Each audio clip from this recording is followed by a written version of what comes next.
There are key differences between real and fake Americans. That's my focus in today's preamble. In my home state of Texas, after Democrats broke the law and fled Texas for the third time in the last 25 years to avoid legislation they don't like, upon their return, they were given police escorts to ensure they would not flee again and stop the people's business in Texas government. These are the rules the members of the Texas House had agreed to. But rather than sign a promise to appear and to do their duty, a job she stood for election to secure, non-representative Nicole Collier refused to sign a release and accept a police escort. Now, before I continue, these leftists have behaved like children, and they stomp their feet and cry when they're treated like children, being forced to comply with the very rules they agreed to. So Collier refused to sign a release form and accept police escort. Thus, she was locked in the Texas House, per the rules, per the Texas Constitution, that accepts a fundamental fact. Government's whole reason for being is to serve our people. If elected politicians want to shirk on that responsibility, safeguards for our people were put in to compel degenerate politicians to do the duty they signed up for. Nobody forced these people to run for political office. In response to Nicole Collier being forced to play by the rules, some violent thugs took to the communist-owned China spy app TikTok to call for people to be killed. This man's exact quote, "Anyone in Texas that's against this, that's armed, get to the State House and demand the release of Nicole Collier. If they will not release her, then you know what? Shoot them effing dead," end quote. That is what the America Last leftists have devolved into.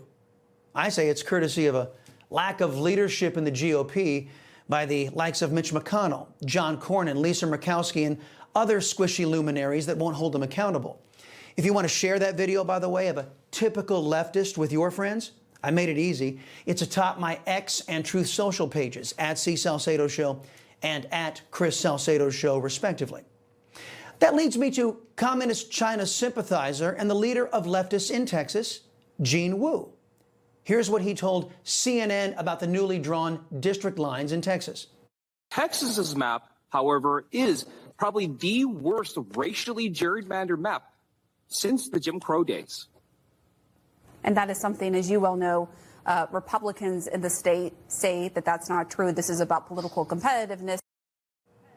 Wow, the new maps are racist, says Gene Wu, a politician, by the way, who blocks criticism of him on social media, just like his pals in Beijing do. Let's examine Mr. Wu's claim, shall we?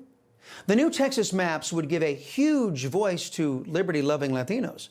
Even the biased New York Times couldn't avoid this reality. In my new book, The Rise of the Liberty-Loving Latino, I go into great detail on how Latinos rose up to oppose anti-American leftists in the Democrat Party and their GOP enablers. So Gene Wu opposes new maps that would give liberty-loving Latinos a voice. By the Democrats' own definition, that makes Gene Wu a racist. Indeed, history shows that foreign communist powers have long used racial divisions in America to lead to our eventual destruction, to destroy our unity. And those foreign powers have always had allies in that endeavor in America. We call them Democrats. These graphics show the results of being burdened with rollover Republicans, folks. Left-wing states that have been allowed to gerrymander and disenfranchise significant GOP voting populations.